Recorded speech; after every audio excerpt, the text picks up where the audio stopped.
eu me situo entre os que, primeiro, entre os que creem na transcendentalidade. Segundo, eu me situo entre aqueles que, crendo na transcendentalidade, não dicotomizam a transcendentalidade da mundanidade. Quer dizer,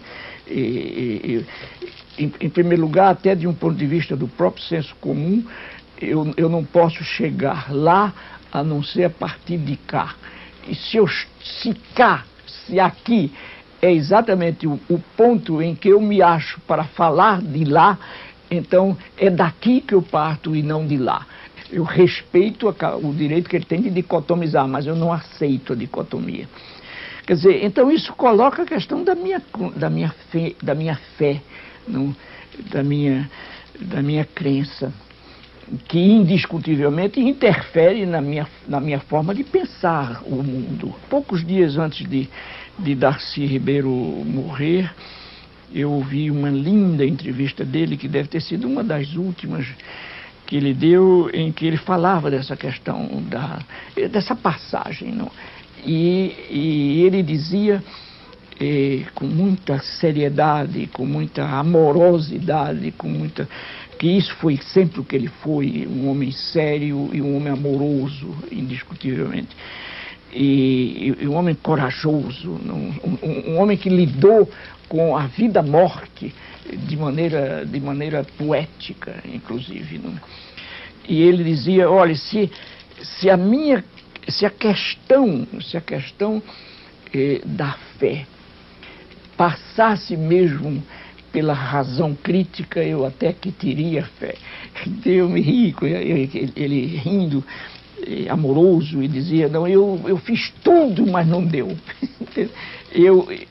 No fundo ele disse com palavras que eu não sei repetir agora, mas ele disse, por exemplo, eu não sou mais do que o meu cadáver. Quer dizer, quando eu morro, eu sou um monte de coisas que se desfazem. E quando Darcy dizia aquilo, não, com uma sinceridade enorme, com uma grande lealdade, eu dizia a mim mesmo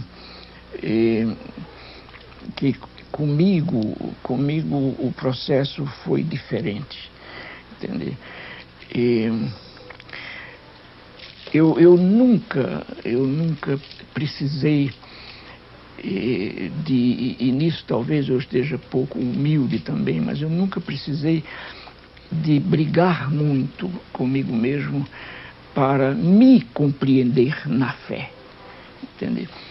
E por isso mesmo, de vez em quando, eu me lembro de uma frase, de uma das primeiras afirmações num livro que eu li quando eu tinha 19 anos, de Miguel de Unamuno, o célebre filósofo amoroso também, espanhol, um livro que se chama Ideias e Crenças, em que ele começa dizendo: as ideias se têm, nas crenças se está.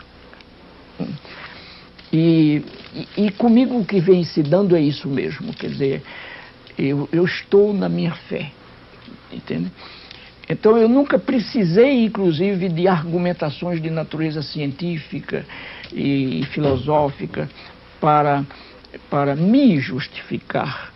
Quando muito moço, muito jovem, eu fui aos mangues do Recife, aos córregos do Recife, aos morros do Recife, às zonas rurais de Pernambuco, trabalhar com os camponeses, com as camponesas, com os favelados.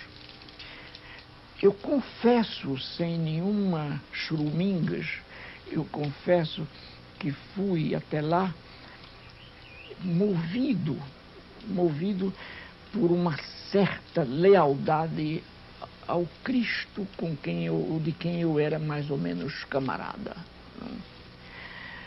Mas o que acontece é que quando eu chego lá, a realidade dura do favelado, a realidade dura do camponês, a negação do seu ser como gente, a tendência àquela adaptação, de que a gente falou antes, aquele estado quase inerte diante da negação da liberdade. Aquilo tudo me remeteu a Marx.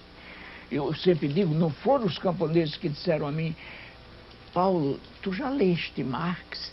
Não, de jeito nenhum, eles não liam nem jornal. Foi a realidade deles que me remeteu a Marx. E eu fui a Marx. E aí é que os jornalistas europeus, em 70, não entenderam a minha afirmação. É que quanto mais eu li Marx, tanto mais eu encontrei uma certa fundamentação objetiva para continuar camarada de Cristo. Então, as leituras que eu fiz de Marx, de alongamentos de Marx, não me sugeriram jamais que eu deixasse de encontrar Cristo na esquina das próprias favelas.